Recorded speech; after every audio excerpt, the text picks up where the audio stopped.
I could have counsel come up to the bench for a second, please.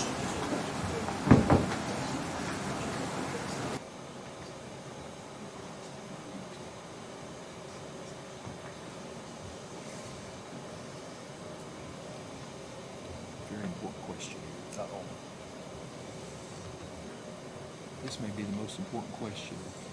How long do you anticipate the closing is going for? Because they're ordering pizza for the jurors. So, do you have any idea? I probably have a half hour. Half hour? Yeah. I know 20. Okay, so they should have the pizza there by 12:10 would be a good time to tell.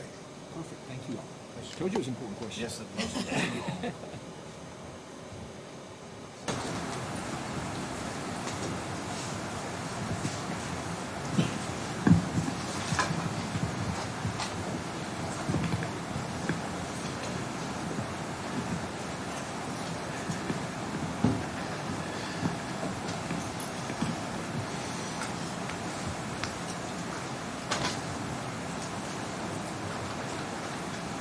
All 15 jurors have returned to the courtroom. Everyone may be seated. Thank you.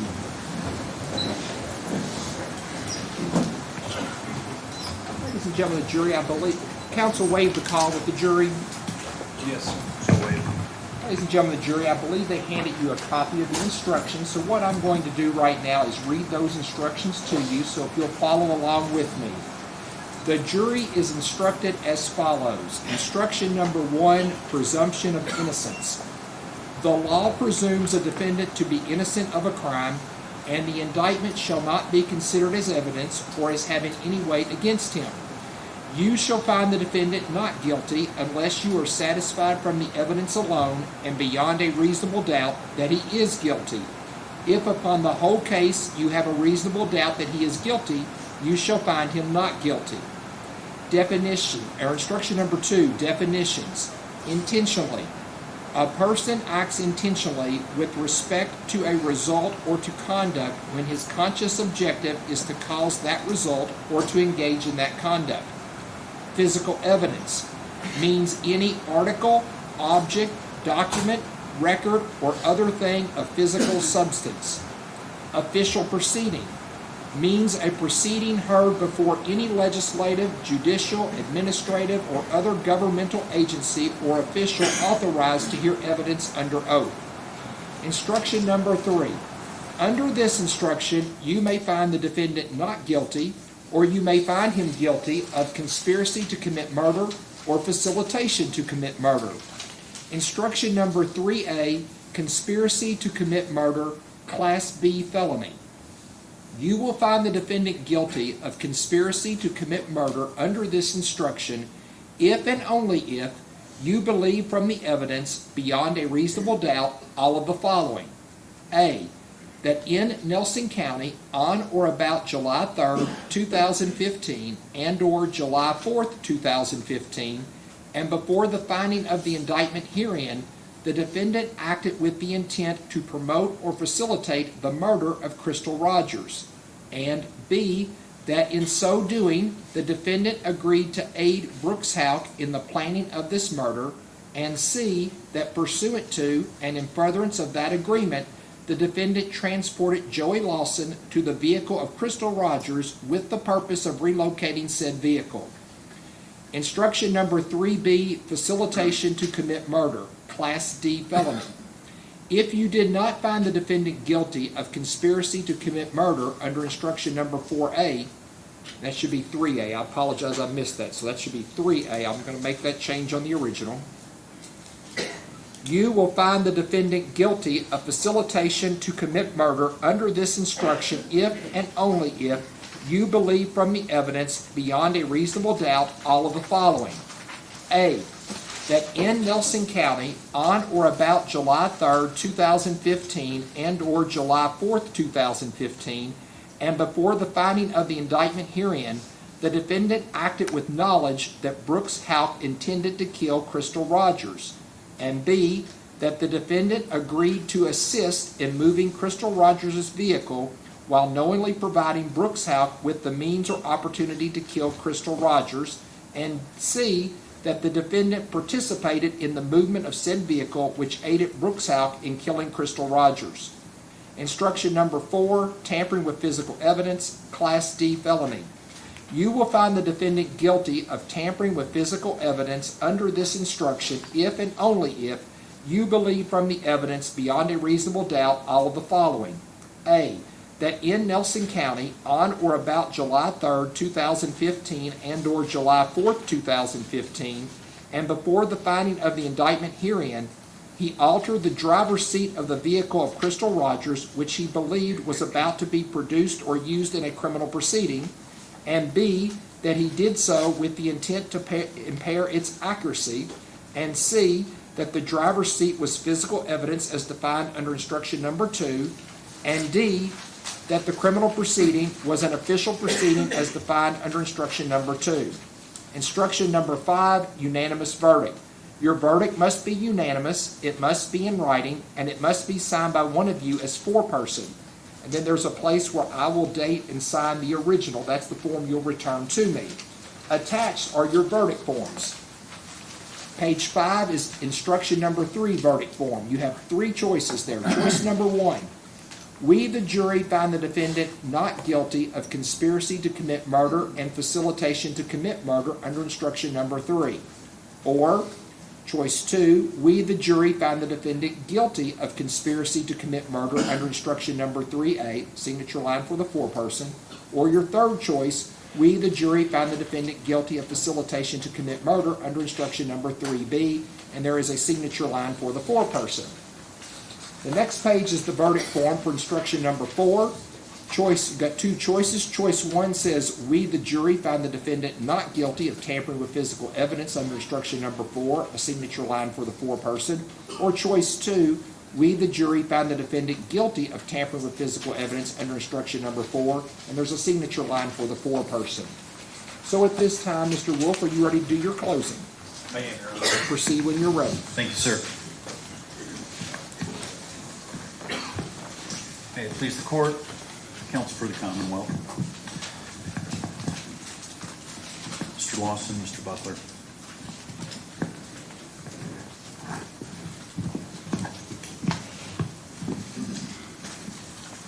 And most important, ladies and gentlemen of the jury.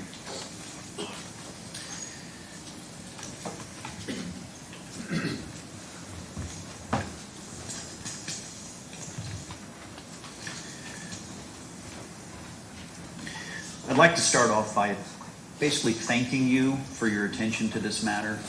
As I sit over there and prepare for the next witness or get ready for what I'm going to do next, I do watch the jurors, and I'm sure that I have gotten contact with each and every one of you through while I was over there, and I can tell that each one of you has considered and listened to each and every piece of evidence in this case. And I'm comfortable and confident that when you listened to all of this evidence, you took down notes. And if you didn't take down notes, you remembered certain things that were important to you. And I'm comfortable and confident that when you go back and deliberate, that you will do the right thing in this case. And now let's talk about what the right thing in this case is. You folks will remember, I got up in the opening. It was me. I came up and I talked to you. And I looked at each one of you. And I told you that we were going to admit what Mr. Lawson's involvement in this case was. Do you remember me telling you that? I told each and every one of you he would absolutely admit that he is guilty of tampering with physical evidence. That has not changed. I have kept my promise to you. And more importantly than me keeping a promise to you, Mr. Lawson has kept a promise to you. And that promise was to own up to what his responsibility was in this particular case. So, as you look through the jury instructions, I see some of you looking at them now, we're making it easy in relation to the tampering with physical evidence, right? The tampering with physical evidence, that is on your jury verdict form. So, what you're going to be able to do is go to instruction number 4. Instruction number 4 has a whole bunch of words that culminate with whether or not you believe that he is guilty of that particular charge. Guess what? You don't have to spend time on that because we have admitted to you that the elements of that offense have been met. So, the next thing is we need to figure out legally under the law, and thank you, Amiel. Let's take a look, just briefly. This is the tampering with physical evidence instruction that you have in front of you. This tells us what Steve Lawson's involvement was in this case. It's our position that that's the extent of his involvement. So with that, again, we've made your job easy on that particular portion. You can find him guilty of tampering with physical evidence. That's a Class D felony. Write that down. The more difficult part of your job is determining whether or not Mr. Lawson is guilty of any other offenses in this particular case. I'm going to tell you that after having this case for over a year and reviewing all the evidence, that it is my belief that the evidence that was produced to you today and the day before and the day before falls very short of meeting the burden the Commonwealth has to meet. And let's remember, can't ask you directly, but I think I'd just like a nod. The burden here is beyond a reasonable doubt. Would everyone agree with that? The burden is beyond a reasonable doubt. This table carries the burden of every single element in the two charges that we're not conceding to. Because think about it, there's two that we're not conceding to. We all agree with that? We concede to one, boom. We don't concede to the other two.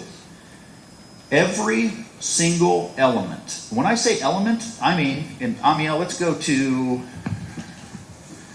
instruction 3A.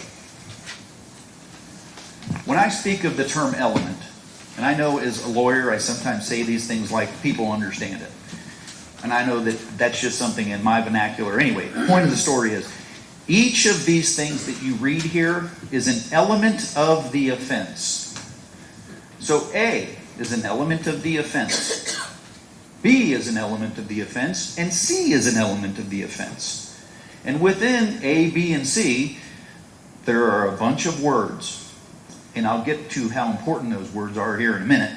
But the point is that they have to prove to you beyond a reasonable doubt every single thing. For example, let's just look at this part. That in Nelson County on or about July 3rd, 2015 or July 4th, 2015, they have to prove that beyond a reasonable doubt. Do you think I'm here saying that what we're talking about didn't happen on that day? No, I'm not saying that, am I? What I'm saying is that the other language clearly is not met beyond a reasonable doubt. And I'll get into that a little bit more in a second. So the point is that when you're deliberating, there's going to be an open dialogue, hopefully, an open dialogue by the 12 of you that are randomly chosen. I don't know if we talked about this before, but we'll tell you now. There's 15 of you sitting here. Only 12 of you are going to go back and deliberate. The other 3, it's not that we don't like you, it's just that, randomly we only allow 12 people to go back and deliberate. So the 12 of you are going to go back. You're going to have an open discussion. And my hope and prayer is that every one of the 12 people that deliberates thinks through the facts that have been presented to you in this case independently of the other 11. I'm not asking you to not get insight from the other 11. By all means, talk it out. That's what a jury does. A jury is supposed to deliberate and have discussions. That's why we don't just have one person on a jury, we have 12. Okay? We want you to openly discuss it. However, with that open discussion, if you have a reasonable doubt about any of the elements in the 2 charges that we have in front of you, basically, that we're asking you to truly consider, hold to your passion. Hold to the idea that you have an independent thought and that the other 11 people shouldn't sway you from that thought. Each and every one of you has an independent obligation to the jury system to do your job. And your job is to independently view the evidence, come to your own conclusions.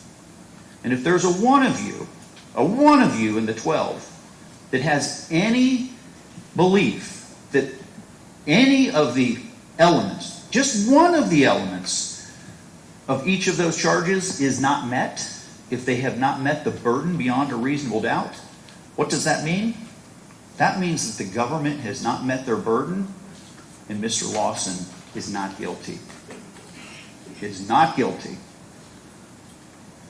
I believe after you review it and have a firm discussion and an open discussion, each of you is going to come to a conclusion, probably different from the others, but by the time you're done talking, you're going to hopefully come to some reasonable and logical conclusion. The logical conclusion is Steve Lawson, as he sits here today, is guilty of a Class D felony. And that Class D felony is tampering with physical evidence. That's what he's guilty of. Now, I do want to go back and talk about the instructions a little bit more because, quite frankly, they're confusing. Okay? There's a lot of words. And quite frankly, I struggle with them sometimes because there's just so much verbiage in there. So much verbiage. So I want to highlight a few things that I think when you go back and discuss with each other that I'd like you to seriously consider. And I'm going to discuss those with you now. Amiel, if you can let's put up instruction number 3. Instruction 3A. Instruction 3A is the one where the government's going to ask you to find him guilty of conspiracy to commit murder. A Class B felony. Class B felony. Okay? Obviously, the most serious charge of all. So let's talk about that charge. Okay? That in Nelson County, on or about July 3rd, July 4th, 2015, before finding an indictment given, the defendant acted with the intent to promote or facilitate the murder of Crystal Rogers. To promote or facilitate the murder of Crystal Rogers. What does that immediately require you to determine beyond a reasonable doubt? What does that require you to do? It requires you to come to a conclusion that Crystal Rogers was murdered. You've got to conclude that. You have to conclude that.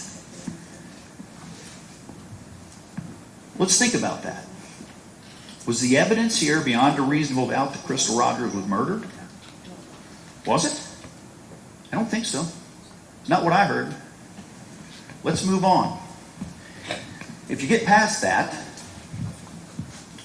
you got to go to B, right? That's an and. Judge, we're objecting. You may.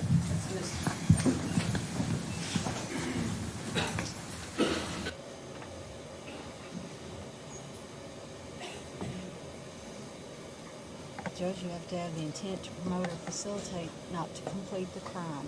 That is a misstatement of the law, and he needs to correct it. What the jury instruction says. They can get up and they can change. No, they can get up and no, argue what they want. That's you do not have to find that the act has been completed. You have to find that when they engaged in this conduct, there was an intent to promote and facilitate the commission of I'm murder. going to tell the jury there to follow the language and the instructions. Thank you, sir. Thank you. Okay.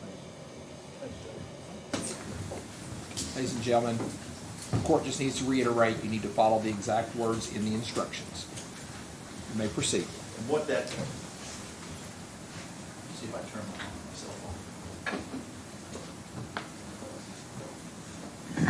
And what that indirectly tells you is, from what you just saw, there's going to be a disagreement between myself and the Commonwealth as to what the language is and what the language requires you to do. They're going to be able to get up and talk after I'm done talking, and they'll explain what they believe. And it's going to be up to the 12 jurors to go back and decide what you believe, okay? What you believe the instructions require you to do. So we'll leave that with you to determine what you think those instructions require you to do. And I will note here, I usually say it at the end, but I want to make sure I don't forget it. Do you know why you get to hear from the Commonwealth last? Do you know why I'm up here now? It's not just a courtesy to the defense. That's not what that is. I am up here now because they get the last word. Why does the Commonwealth get the last word? The Commonwealth gets the last word because the burden of proof in this case is on them. There is no burden on us. The burden is on them. That's why they get to speak to you last. That's how that works in our legal process. Another thing you didn't pick up on, but I shouldn't say you didn't, but you may not have. Why do you think that the Commonwealth in this table is closer to the jury box than our table? Same reason. The burden's on them. And don't ask me where that came from. Okay, came around way before I got around. But the point is, not only do they have the burden, but there's little reminders in our judicial system that tell people that the burden doesn't belong to the defendant. The burden belongs to the prosecution. Back to the instructions. The instructions, moving on to B. No, same instruction. B of that instruction. Okay? So what are we doing? Again, we're on the Class B. They're asking you to find him guilty of a Class B felony. Okay? That Class B felony, the second section here, and of course, these are ands. They're not ors, they're ands. So every one of them has to be proven beyond a reasonable doubt. B, that in doing so you have to believe this first, that in doing so, we'll get past this, the defendant agreed to aid Brooks Houck in the planning of this murder. Where did we hear in the evidence that Steve Lawson agreed to aid Brooks Houck in the planning of a murder? The planning of a murder. That's the important part. That's the important language. The planning of this murder. Did we hear anything about that? What evidence did they show us that he was involved in the planning of this murder? It wasn't, you know what it doesn't say? It doesn't say in the planning of the movement of this car. It doesn't say that. It says the planning of the murder. You didn't hear that because that's not what happened. And if by some chance you get past that, you get down to C. C is that pursuant to and in furtherance of that agreement. And what agreement is it? It's the agreement related to the murder. That pursuant and furtherance of that agreement, the defendant transported Joey Lawson to the vehicle of Crystal Rogers with the purpose of relocating said vehicle. That one's not quite as controversial, of course, because we admit that he did, in fact, go out with Joey Lawson and move the vehicle. But you're not going to get there. You're not going to get there. Why? Because A and B are simply not met. They're simply not met. Now, let's move on. Amiel, let's go to 3B. Okay. We're going to do the same process here. 3B.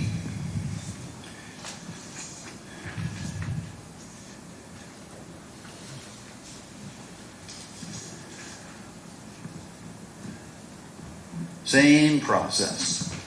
That in Nelson County on or about July 3rd, 2015 and or July 4th, 2015, before the finding of the indictment, given. The defendant acted with knowledge. Here's why this one doesn't apply. The defendant acted with knowledge that Brooks Houck intended to kill Crystal Rogers. Intended to kill. That Steve Lawson had the knowledge that Brooks Houck intended to kill Crystal Rogers. Did we hear that beyond a reasonable doubt? We didn't hear that beyond a reasonable doubt. You know why? Because it didn't happen. Didn't happen. He didn't have knowledge that Brooks Houck intended to kill her. He didn't have that knowledge. But if you get past that, let's go on to the next one. that the defendant agreed to assist in moving Crystal Rogers' vehicle while knowingly providing Brooks Hauk with the means or opportunity to kill Crystal Rogers. Well, what's that mean? I don't know. You tell me. I'm not sure what that means. I tell you what it means, even though I don't know what it means. It means something, okay? You can't just go past that and act like that's not in there. You all need to sit and think, what does that mean exactly? The means or opportunity to kill Crystal Rogers. Means or opportunity to kill Crystal Rogers. Well, while I don't know what it means, I do think it requires at least at a minimum, that Mr. Lawson needed to do something that aided Brooks Hauk in the killing of Crystal Rogers. I think that's the minimum that it requires. I'll let you chew on that when you go back and deliberate. But it is, as we've talked about before, it's an element of the offense that must be proven beyond a reasonable doubt. So, what do we have now? We don't have any more instructions. We have three possible guilties here. Three possible. Giving you one, the tampering. We're not giving you the conspiracy, and we're not giving you the facilitation. We do not believe that each one of those elements has been proven beyond a reasonable doubt in this case. Beyond a reasonable doubt. It's just not, quite frankly, it's just not close based on the evidence that was brought in front of you and the information that was brought to you. Now, what I anticipate, because I've done this enough, what I anticipate is when I sit down and the government gets up here and they have the last word, they're going to say words to the effect, use your common sense. I think they're going to tell you that. They're going to tell you to use your common sense. I'm going to ask you to consider this. When they say that to you, what they're asking you to do is not look at the facts, okay? The evidence that was presented in this courtroom is the evidence in the case. That's the evidence. If they didn't bring something in here and make it a part of the evidence, then it's not evidence, okay? It doesn't work to convict Steve Lawson if it wasn't brought in here. So, there's going to be gaps. When you go back there, there's going to be gaps. Well, we don't know enough about this. We don't know enough about that. The Commonwealth would say, don't worry about that. Don't worry about it. Just use your common sense. Fill in the gaps with common sense. That's what I have experienced over the years. A fancy way of saying to you, we don't have the evidence that we need. It's all circumstantial. And we can't do what we need to do to fulfill our burden. But don't worry about it. Don't worry about it. Apply your common sense. Don't do that, okay? Don't allow the Commonwealth to get up here and have you completely overlook what your obligation is. And your obligation is to look at the evidence and make sure that what you heard over the last 3.5 days fills their burden. That's what your obligation is. I'm not saying not to apply common sense, but don't allow that statement to be used to have you overlook things. If the evidence wasn't brought in here, you can't just use your common sense and say that it was. It's not the way we work. It's not what our judicial system is about. Did you see any instruction when the judge was reading it to you that said common sense? No, you didn't. You didn't see that. Okay? So beware. I agree that common sense is applicable, but it's not applicable when reading jury instructions and deciding whether or not the government has met their burden in a case like this.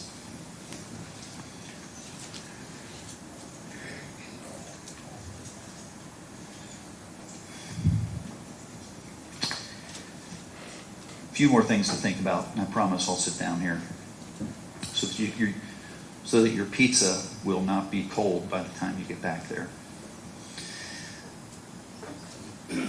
A few things to think about.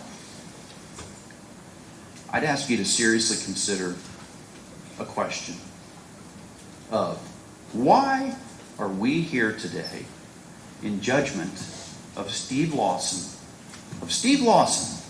when we know from the government's own case, we know from their own case that it is still being investigated.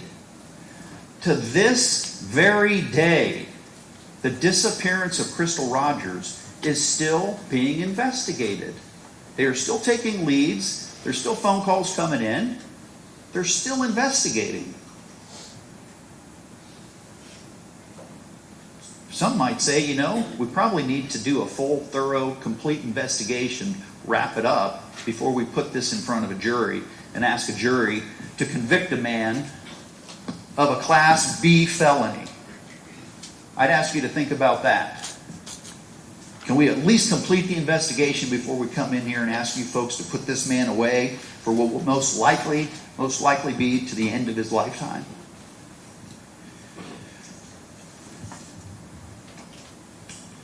Let's talk about something else that you heard that the Commonwealth is potentially going to get up here and talk about, but they may not, because I don't think it's very helpful for their case. Before we put a jury in a box, we want to ask them, we desire to ask them to convict a man of a Class B felony. Before we do that, do you think that we should do as much possible investigation as we can? We've already talked that the investigation's still open, but let's talk about, just briefly, we heard about a couple of hairs that were found in Crystal Rogers' vehicle. Do you remember that? We talked about that, right? You all heard about that. Those hairs were never tested. You heard that too, right? We had Dr. Reich come on here. Remember Dr. Reich, the only person that testified via Zoom? What did Dr. Reich tell us? Dr. Reich, in response to the questions of the Commonwealth, said, well, we can't conclude whether something's relevant or not unless we test it. We got to test it before we can make that determination. Remember he said that? And you may say, well, Mr. Wolf, what does it matter that there were 2 hairs in Crystal Rogers' vehicle when you've just come in and admitted that your client was guilty of tampering with physical evidence? The reason it's important is we don't know, we have no idea who was in that vehicle other than Joey Lawson before this happened and during the event that happened. You heard my client, he never got in the vehicle, never got in it, never got in that vehicle. There's additional hairs out there that were never tested. Never tested. What if those 2 hairs belonged to someone that was in the National Crime Database, okay, that had a felony conviction for murder? What if those hairs belonged to somebody else that was an unknown serial killer? What about that? Okay? I don't know. I don't know if they were. You know why? Because they weren't tested. They weren't tested. But if they were, you would be sitting here with additional information that they did not give you. They didn't give it to you. And they want you to say, don't worry about it. Don't worry about it. It's not relevant. Not relevant. Not relevant. BS. BS. When you're going to do this to a man, when you're going to ask somebody to take away his freedom, you test it. Just to be safe, you test it. And you don't come in here and tell a jury of 12 that it's not important. You don't do that. You don't do that. Let's talk about another issue. The vehicle. The vehicle. The actual vehicle in this case. What did we hear about the vehicle? It was turned back over to the Ballard family. Do you remember that? It was turned back over to them almost, I don't know, what was it, a couple months? A couple months? And then where did it end up? Do you folks remember where it ended up? It ended up basically on a Hollywood show with a third-party guy who calls himself an investigator doing an analysis of the vehicle. How does that happen? Joey Stidham.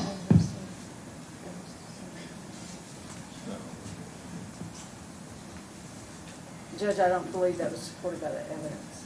I'm sorry, I can't hear you. I'm sorry. I'll just withdraw the objection. Show objection withdrawn.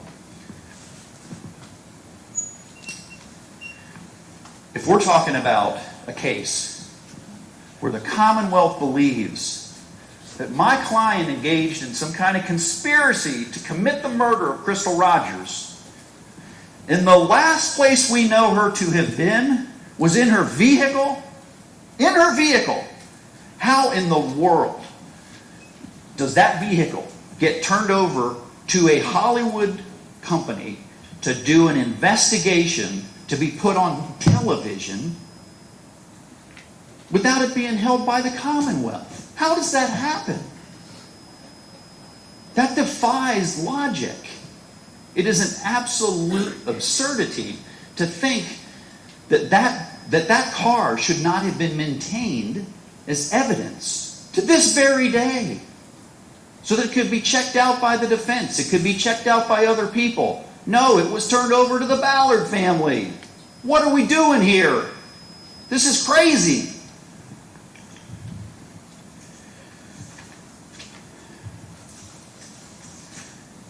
But look the other way. Don't worry about that. That's what they're going to tell you.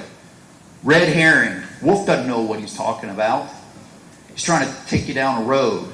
Well, the road is a complete investigation of what happened in this case before we convict people of crimes. We don't utilize the long arm and the strong arm of the Commonwealth, the only charging agency besides the federal government in the state of Kentucky. We don't utilize that process. We don't utilize their ability to charge people without doing a proper, thorough investigation. It's not what our system is about. It's not how we do things here in America. We're not in a third world country. Another thing they're going to tell you, don't worry, look away. You remember, you heard it very briefly. But do you recall that there was evidence that Miss Rogers' Social Security number was used in 2019 to file a tax return? Do you remember that? There was a tax return filed with her Social Security number.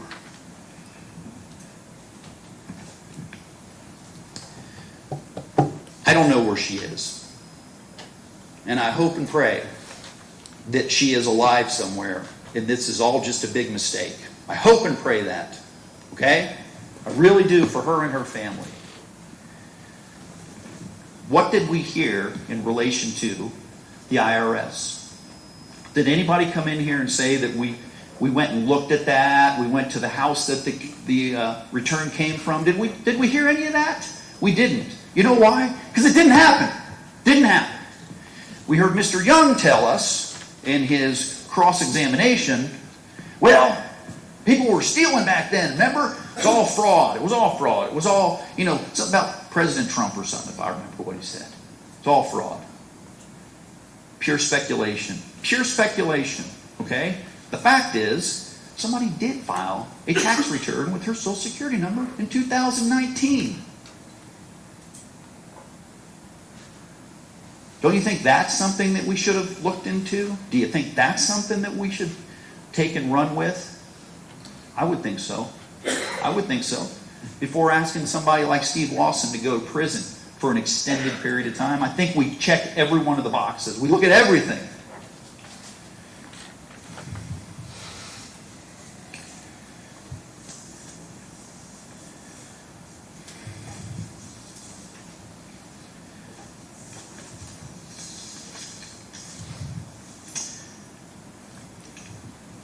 One of the things that happens when a person is charged with a crime and he decides to take the witness stand, one of the things that happens, there's a tendency for people to think that the burden of proof is no longer on the Commonwealth and that somehow that burden of proof has shifted to the defense And now all you have to do is believe or not believe what Steve Lawson told you.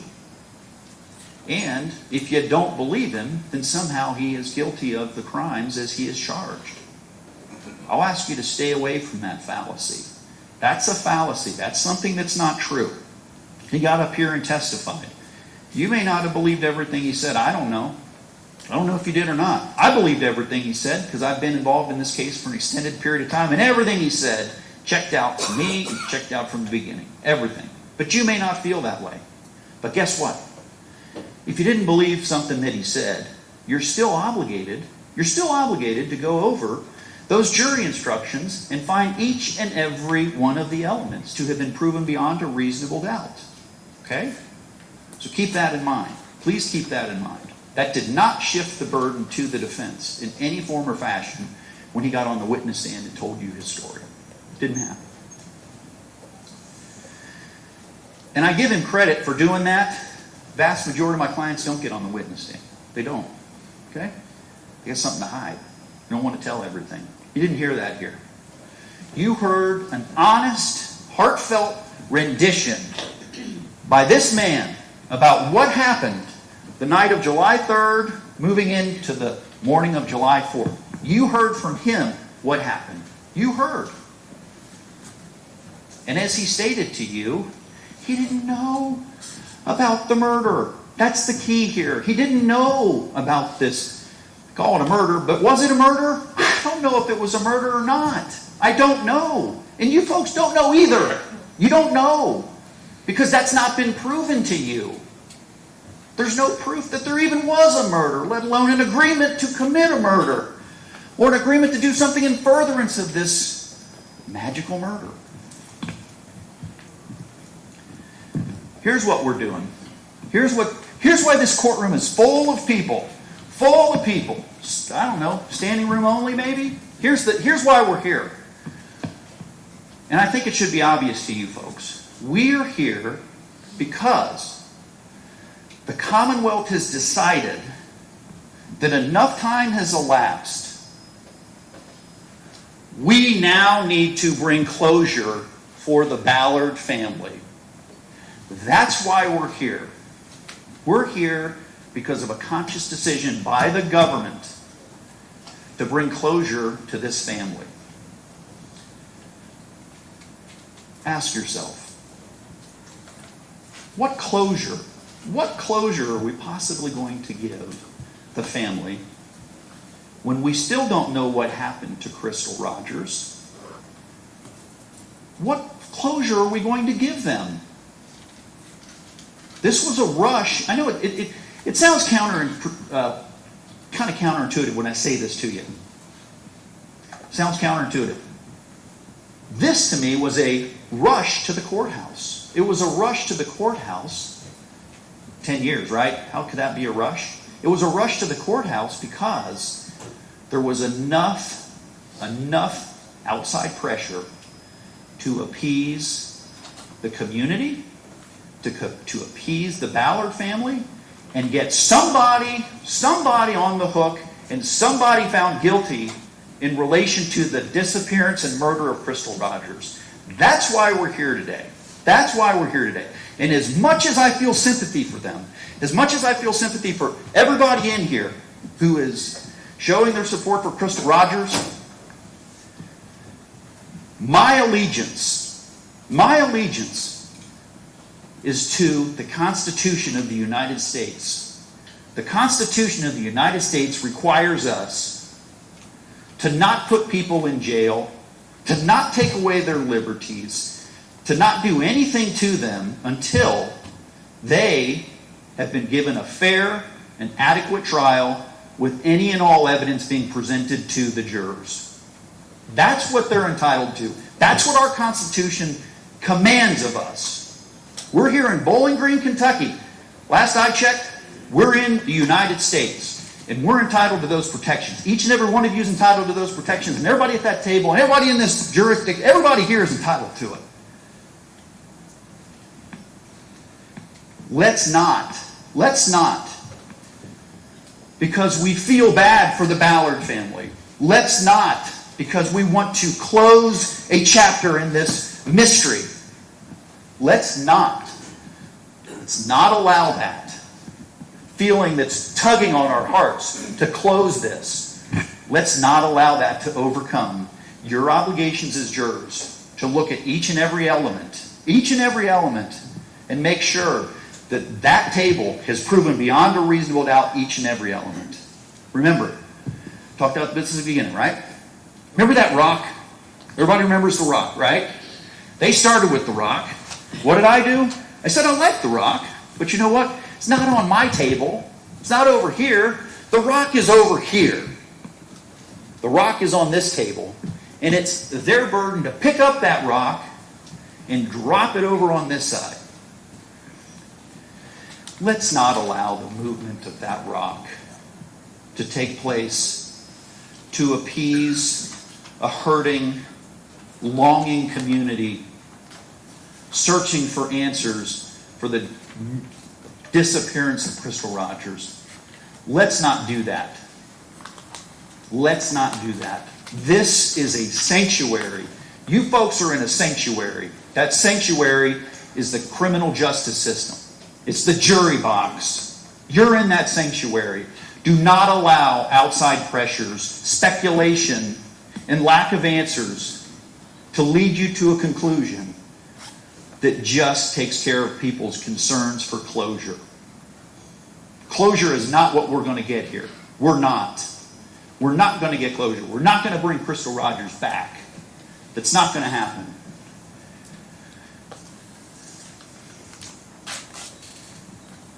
Please, when you go back and deliberate, look at each and every element.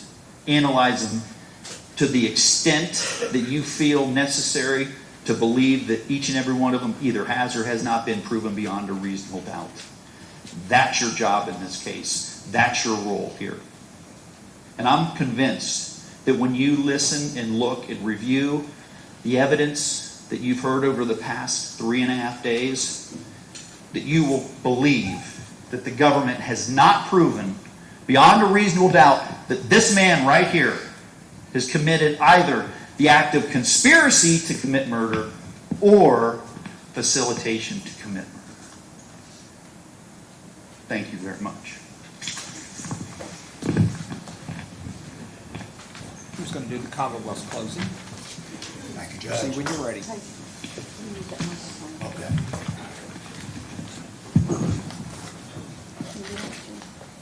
Yeah.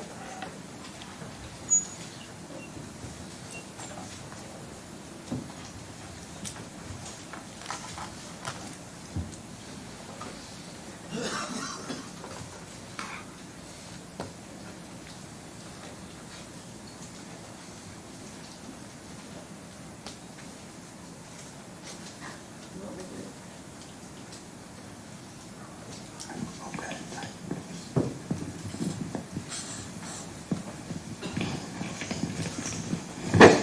And Police Court, Judge Sims, my colleagues on this bench. Good morning, ladies and gentlemen.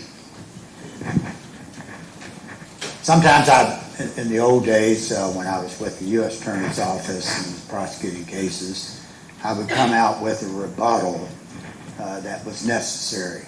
So a couple things I want to put to rest. One is, we're not here, and it would be offensive if we were, simply because we feel like 10 years, we don't care what the proof is, we want some resolution for the ballots. We're here, you've heard the evidence. We're here because this man, by his own words, put himself in the middle of conspiracy, an evil conspiracy. You heard him tell you what he was doing. He knew because Brooks Howe, the person he partnered with as a conspirator, told him, we need her gone. Now he may play with words in front of you all. You heard what he said to the grand jury. He understood that meant deceased. Before he took a step in the direction of moving that car, before he moved that car, he knew the plan was to kill that young lady. He knew it and carried it on.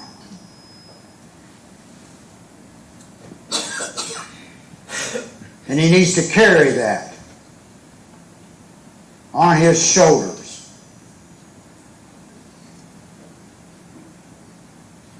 He could have stopped that at any time.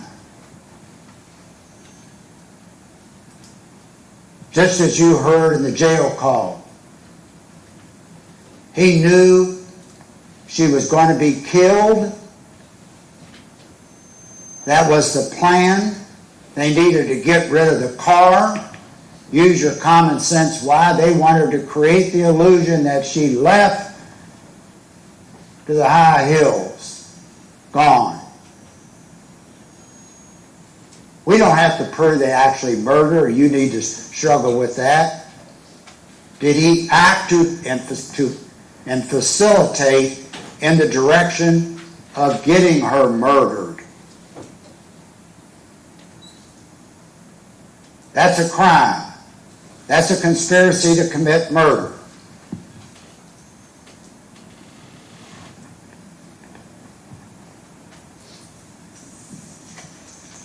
Don't be afraid of common sense. That's insulting. Common sense are the fundamental ways that we resolve issues like this every day in our jobs, taking care of our children, grandchildren. It's how we make things work. It's what God has given us, thank God, to resolve our problems. Use your common sense. Whatever that decision may be, you all use it. It's a powerful tool to resolve issues. I'm not telling you that because I want you to skip over evidence or ignore it. We're duty-bound as prosecutors to abide by the law and appreciate what the law is and what evidence we can bring into this courtroom. Now, what do we know? First instruction is to promote or facilitate the murder of Crystal Rogers. In doing so, he agreed to aid Brooks Houck in the planning of this murder. And pursuant to this, in furtherance of the agreement, the defendant transported his son, Joey Lawson, to the vehicle Crystal Rogers, and the purpose for relocating that vehicle. Well, that's exactly, absolutely exactly what this man did. He was approached by Houck by his own words. This is not my words. These are the words of this man you all listened to. He tried to put him out of his mind, bring up new words. He was playing with you. Brooks Houck asked him to move Crystal's car. That wasn't a move down the street to park. He won't tell you. I asked him, what did he want to do? Didn't know. Just move the car. He knew at that moment, we need to get rid of the car. That's part of our plan. We want to make it look like she's gone. Left her children and her family.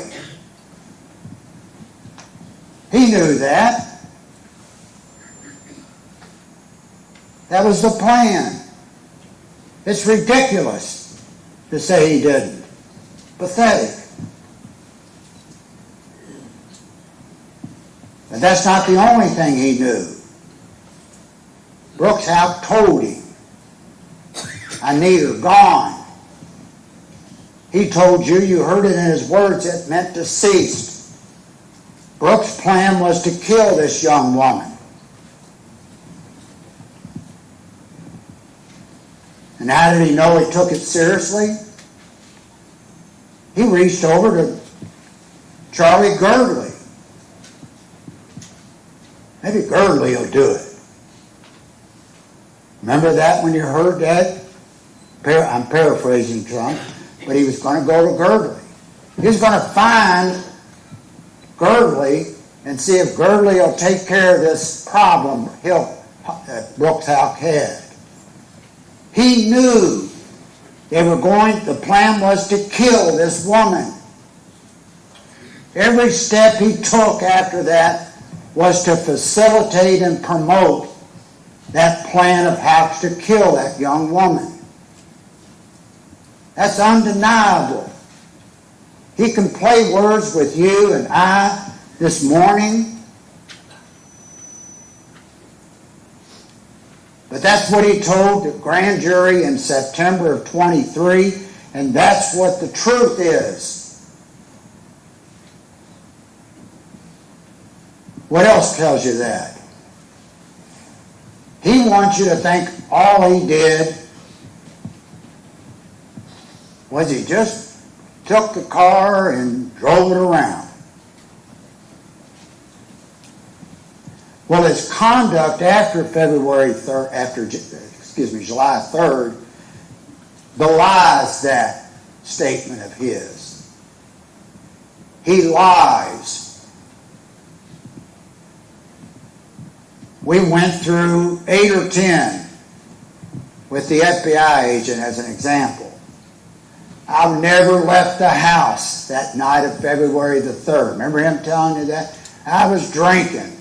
He uses drinking as a way to mask his conduct, hide, an alibi for his conduct.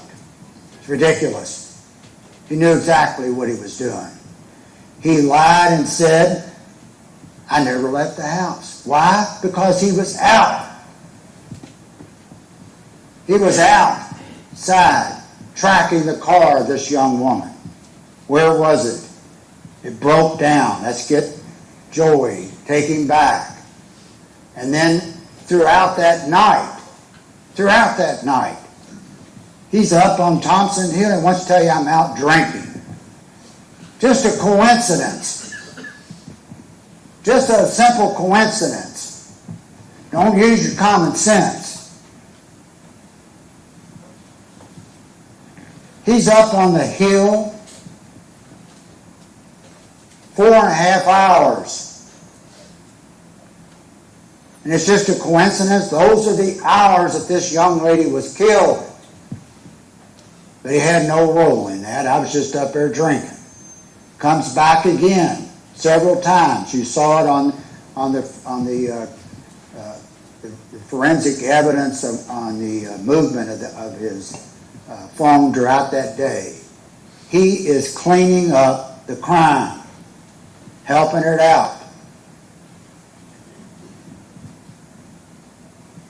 He calls at 12:07. First of all, Joey calls Steve at around 11:58, July the 3rd, and they talked for almost 3 minutes. You saw that in some of the evidence we had. 3 minutes. Well, he obviously is talking about more than, hey, I got a flat tire or it broke down.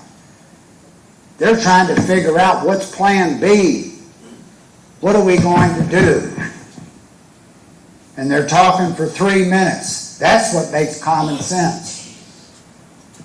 So he calls Brooks and he says, I told him I moved the car. That doesn't make any sense. That doesn't make a lick of sense. He called Brooks Houck. That must have scared the heck out of Brooks Houck. They're in the middle of this crime. And he gets a phone call from his conspirator, his co-conspirator. And it wreaked havoc for Brooks Houck, that phone. What he's telling Brooks Houck is that, look, we're in trouble. And Brooks House probably closes that phone down.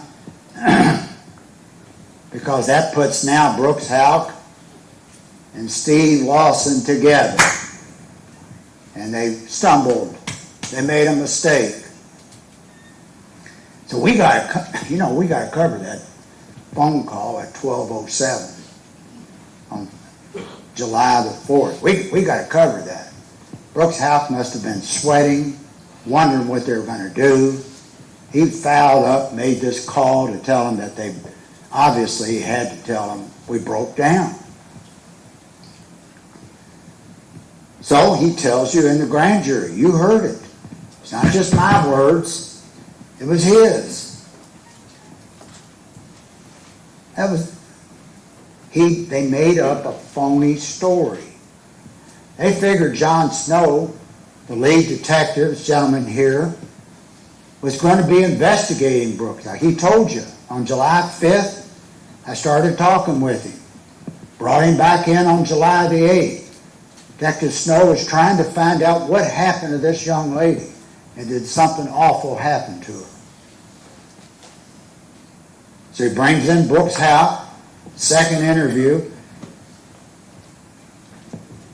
and John Snow finds there's a phone call at 12:07, right at the time when this young woman is missing.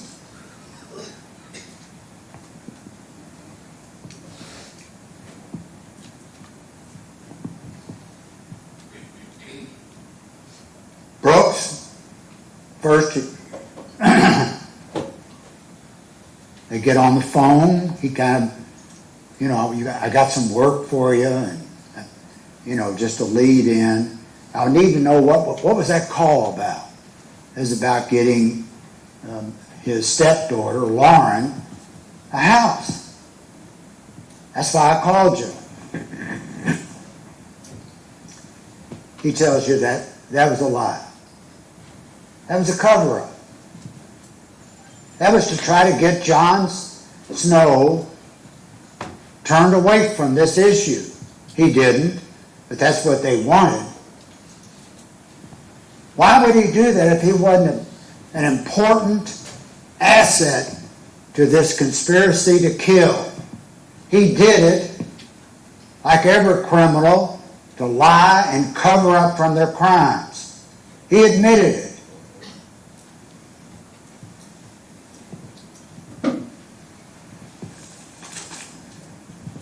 And for time and time after that, I played you with the FBI agent, Mike Schaefer, continual lies. Why would he lie if he had just a simple, mistaken conduct? Apparently, the car was stolen, or hers, and that's why I was worried. That's why I was lying. That's not why he was lying. The car certainly was stolen. What he is lying for is to cover up his fundamental role in this conspiracy to kill Crystal.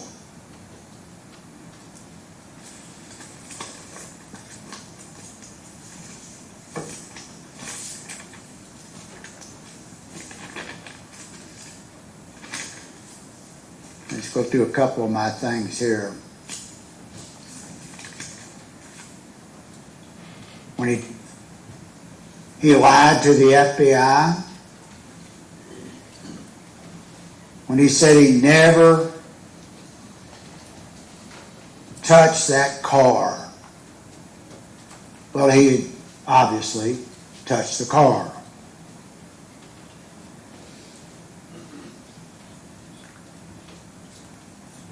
And so when you are looking at the evidence in this case, is there some gaps? We would like to know more. But what we know, without a doubt, by his own words and actions and where he was at during this awful, evil period of time when this young lady lost her life, we know from his words and from that evidence he was an essential partner in Brooks' House plan to kill this young lady. His words tell you that. Where he was and the acts that he took tell you that. His attempts to lie and lie tell you that. A lot of what you saw in him on the stand today was much like his mama told him. She can tell he lies by doing the kinds of behavior you all saw him doing.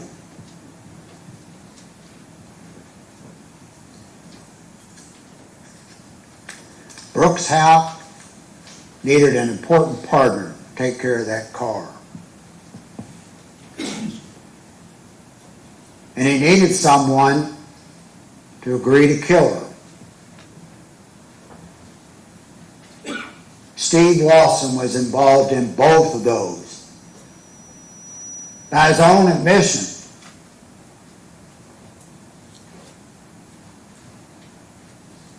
he made and has tried, and his very competent counsel has tried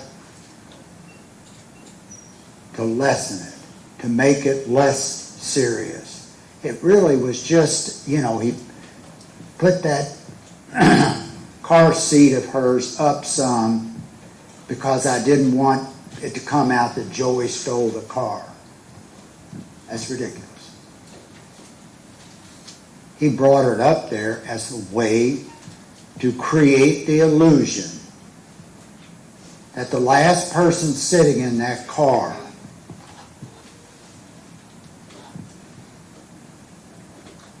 was Crystal Rogers. The only person who would do that night is a person who is keeping that conspiracy alive and protected. And that's why he fiddled with and put that seat up so that it would create an illusion when the police were there that Crystal may have been the last one driving since the seats pulled way up. That's what he wanted. It was a part of his continued lies cover-up in this particular case.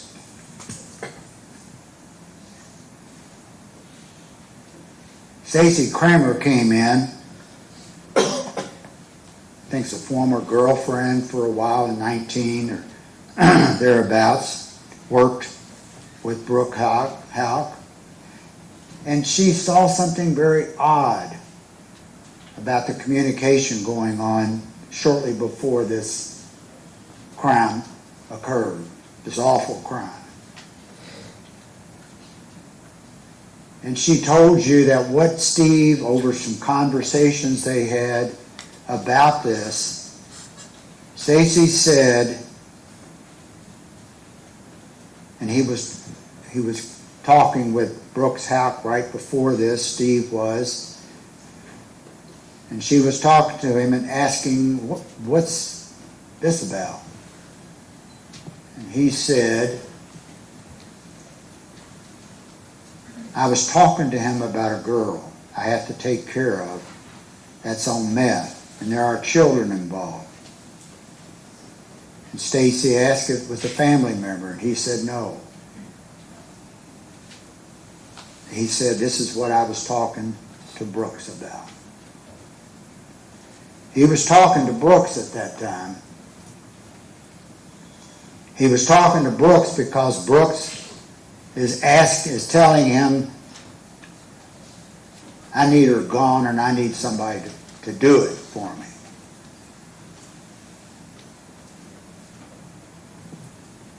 It scared Stacy what she saw and what she heard from Steve. And she told you in the grand jury, and you have it in your evidence, that she wrote John Snow and them, I need to talk to you.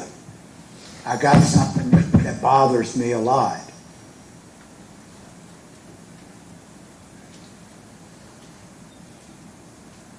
And she had good reason to be scared and good reason to be fearful of what happened.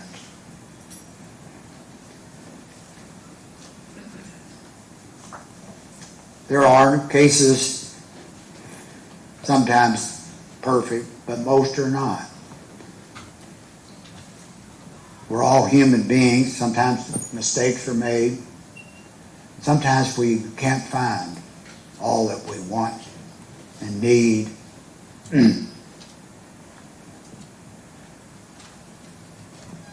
We found, in this case, as all the evidence from the mouths and actions of Steve Lawson that point in one single direction. And that is, he partnered up intentionally and at the request of Brooks Houck to assist in that undertaking, that evil undertaking on the summer of July the 3rd in the evening hours. And why would Steve Lawson,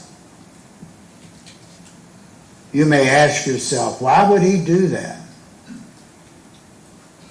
Why would he partner up on this evil enterprise? You heard it in his testimony before the grand jury. Brooks told him, you heard it yesterday in the grand jury, did you get paid for this endeavor? He promised me all the drywall business.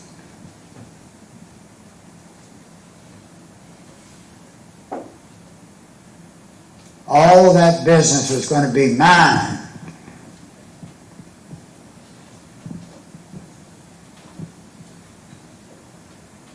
That's why he did it. He saw at the end of this dark tunnel the opportunity to make a lot of money. A lot of construction goes on in Bardstown. A lot of our towns here in Kentucky, thank God, are doing well. Business is going, and he was going to make a lot of money. That was his 30 pieces of silver.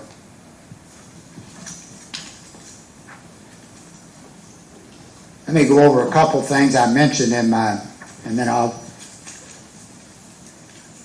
finish up here. And you have the instructions in front of you.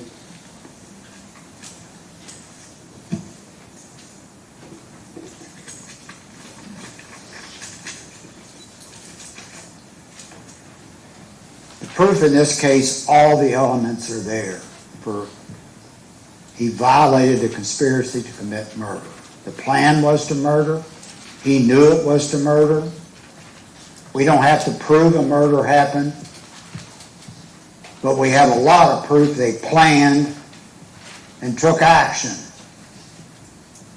Part of that action was the very steps he took to get rid of that car, or attempt to get rid of it, with his son Joey. Did the defendant act with the intent to promote or facilitate the murder of Crystal Rogers? When he got in that car and dropped Joey off to take Crystal's car, to God knows where that plan was going to be, but it was to take it away, gone, along with her. Create an illusion. Did he agree to aid Brooks Houck in the planning of this murder? Yeah, they talked about it. He tells you in the grand jury we talked about it. And what he was going to get out of this for carrying it out. His own words. And that pursuant to and in furtherance of the agreement, the defendant transported Joey Lawson to the vehicle of Crystal Rogers with the purpose of relocating that vehicle. That's right in his own words. Today, and on September the 23rd. That's the very embodiment of the elements that we are required to prove as for the people of the Commonwealth, prosecutors like myself and my colleagues. I agree with Mr. Wolf. We owe our obligations to that responsibility to bring to you the evidence that you can review and decide upon. What you have heard over the last 3 days from the evidence in this case is conduct and words. That's exactly what he did with intent to promote or facilitate that murder. He took charge of that car he enjoyed. And the plan was, get it out of here. That's common sense.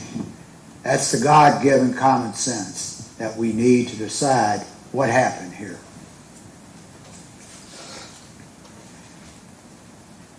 The facilitation to commit murder is a lesser included, and that you can consider those elements are there as well. But that's a lesser. You only go to that if you're unable to decide the first one, 3A. Then you can go to 3B. And that, just part of it, you got it. The defendant agreed to assist in moving Crystal Rogers' vehicle while knowingly providing Brooks House with the means and opportunity to kill Crystal Rogers. My God, that's exactly... the plan was to kill. He knew it was to kill. He even tried to get Girdley to do it. He couldn't, but he knew that was the plan. And I'm on. I'm going to get all these jobs when it's over. I'm going to be rich. The tampering, my colleague Mr. Wolf has already told you there's no dispute on that. You know, Mr. Wolf and I have been around. I think I first maybe didn't have gray hair at that time.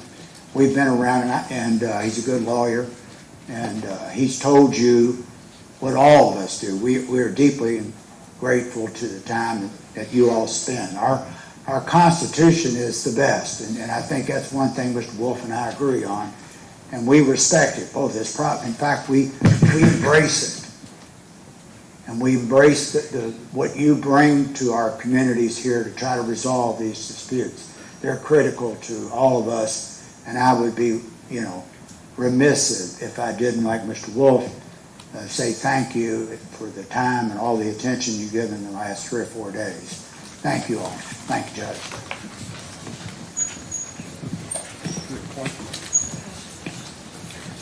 Ladies and gentlemen of the jury, just be seated here for a second here. What we're going to be doing next is selecting the 3 alternates who will be excused on this case.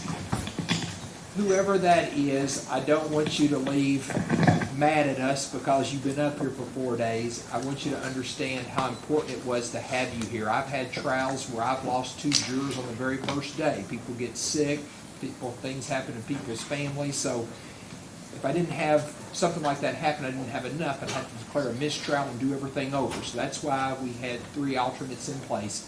I want to make sure everybody's okay serving, nobody's sick or been unable to pay attention because of something going on in their lives. Everybody okay? Okay. I'm going to have the clerk come in, and you'll be randomly selected when they through the computer here who the 3 alternates are on this case.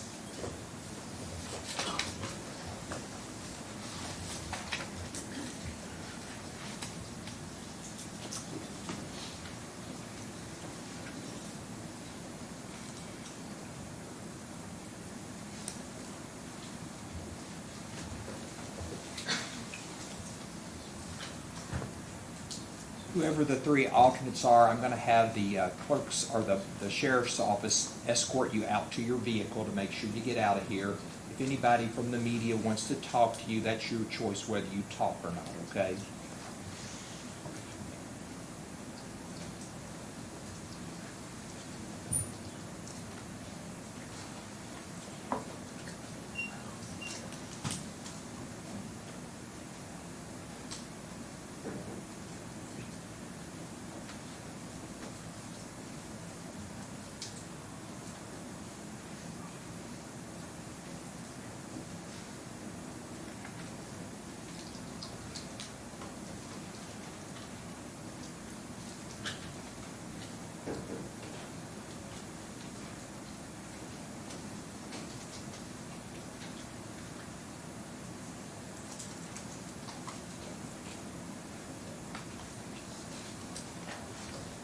Got the three names? Who are the three names?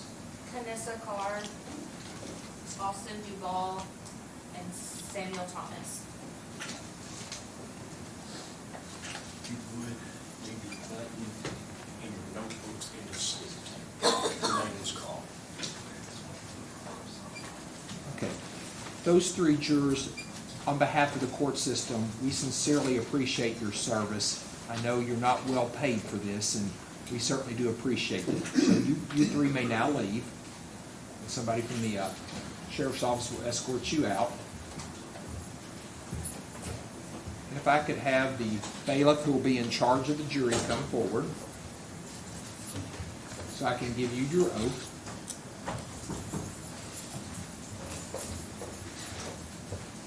Do you swear or affirm that you will take charge of the jury, that you will not allow them to separate, that you will not allow anyone to communicate with them about the case, and you will not attempt to do so yourselves? Thank you, guys. I'm going to give you all the original instructions. We'll also send in the exhibits. The pizza should be back there. Is it here yet? Don't yet? Okay, it should be there. So at this time, you may go with the bailiff. Knock on the door when you're ready.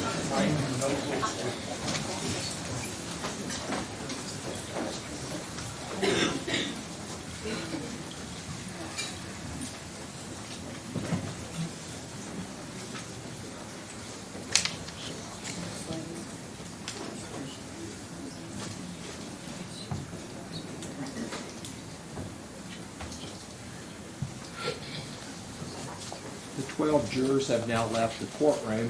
One thing I want to say before we take a break, everybody can be seated for a second here. One thing that's very important to me is that this jury is shown respect. No matter what this decision is, I'm telling everybody right now, this jury is to be treated respectfully. If anybody has any type of outburst, we're going to have a problem. These people have been up here paying as much attention as they can, and they're being paid $12.50 a day. So it's very important to me that we treat these jurors respectfully no matter what occurs. So that's all I want to leave you with that before we take a lunch break. I'm not going to take any return until 1:30. That gives everybody an opportunity to go somewhere and eat. After 1:30, whenever the jury's ready, we'll have them brought back in. Okay? Court's in recess till the return of the jury.